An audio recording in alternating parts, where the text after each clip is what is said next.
In this video, we will discuss the fallout of GVW Sports, the fallout of Matt Rhodes, and some of the new East versus West super matches that have been recently announced, the ones which we haven't talked about here on this channel. So let's talk about the GVW news first. Recently we saw this video from Eldar Bubenko, who defeated Ryan Bowen at GVW 1. This organization really hasn't paid us the fee from the first tournament.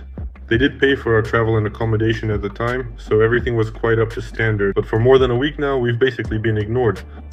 They don't respond on social media, but they do post about upcoming fights, share reposts and stories. I feel like if I post something from training and tag them on Instagram, they'll share it. Haha, but when it comes to answering where the money is, they stay silent. In short, they're interesting guys.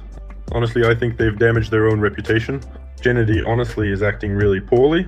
If you need an extra delay, just say so directly. And then there is also this ultimatum or warning, whatever you want to call it, from Akimbo's sponsors, and it goes something like this. An ultimatum to the organizers of the GVW tournament. If Gennady does not get in touch within 48 hours and does not give a specific answer on the payment of debt obligations, we will be forced to disclose all the details of the communication to confirm the violation of financial obligations on the part of the tournament organizers, as well as to apply to the World Arm Wrestling Federation with a request to ban the activities of this organization. Now this is a real threat. The WAF banning thing, if they can pull it off, then GVW Sports, Gennady Quickvinia and Roman Reigns, they are all finished. And they are also mentioning the same thing which Eldar also mentioned, and that is whenever there is a talk about money, about payment, there is no reply from GVW. The amount owed, according to our estimates, is $15,000 US.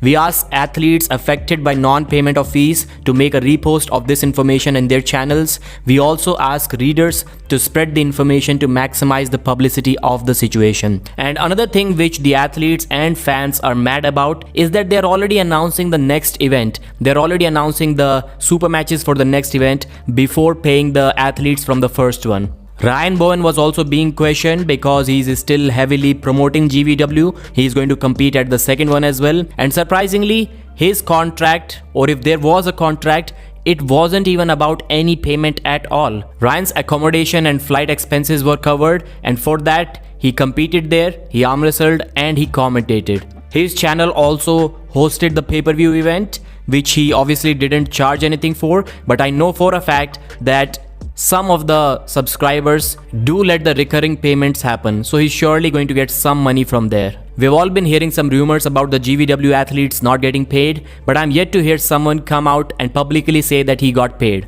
Maybe I missed it, please mention it in the comment section. And then this post from Matt Rhodes Sport. Before I read this, let me remind you that less than 2 months ago, I told you guys that this time is going to come. There is no Russian event, there is no Siberian event. Matt Rhodes is just trying to get a job at East versus West, and that's why he is speaking so positively to please the East versus West organization, the new organization. And now we saw that when he didn't get the job that he wanted at East versus West, he's backfiring at them. He's speaking all sorts of negative things about them, and he's going to make a video about it too. At that time, I got some hate because Matt Rhodes does have good following on YouTube, but now the prediction came true. Lots of drama right now with East versus West, as usual. Go on.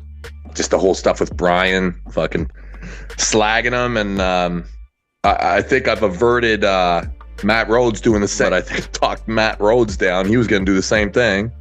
Oh dear. In light of Brian Shaw's most recent announcement about his terrible experience with the owners of EVW and some people questioning his over decade-long hard-earned great reputation for it. I think by saying some people, he's talking about the video which I made. I'm getting that feeling. I feel morally compelled to soon tell me my own very similar experiences of the terrible attitude of the new East versus West ownership before Brian and I respectively push with the sport of strongmen well away from East versus West. Well, that's how a man reacts when he doesn't get what he wants.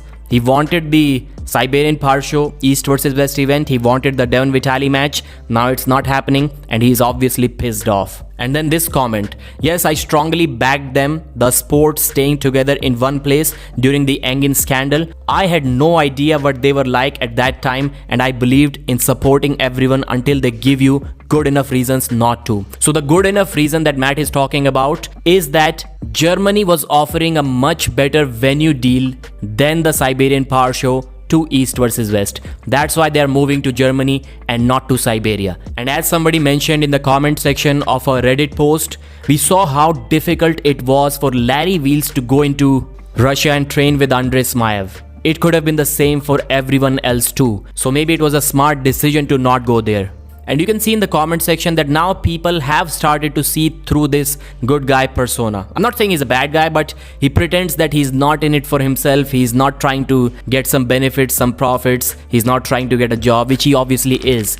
It's nothing wrong with that, but it becomes wrong when you try to tell the fans that that's not what you want. And now the East versus West 21 matches that I haven't talked about yet.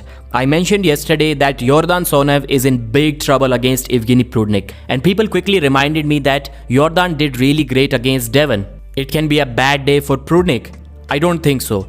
The guys who beat Prudnik either left or right arm, they are top rolling him. Even now Prudnik is a bad guy in a hook. He gave Dadikian all sorts of troubles and in fact beat him, even though Dadikian got injured there.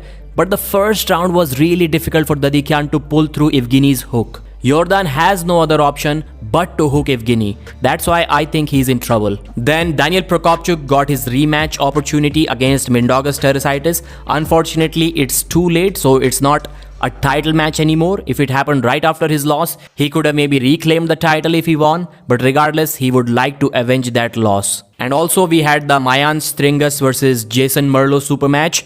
That's what a practice pull can do for you. People say practice pulls don't matter, and I always say they do. That's what I mean by it. Devon recently pulled Mayan on the left arm. It was a practice pull. Devon was really impressed. And then the world started talking about him. I'm not saying he's good, but he's not getting this opportunity at East vs West 21 only because he's good. A part of that has to be credited to the Devon lad practice pull as well. That's what I mean when I say practice pulls do matter. Thanks for watching, like the video, and I'll see you again.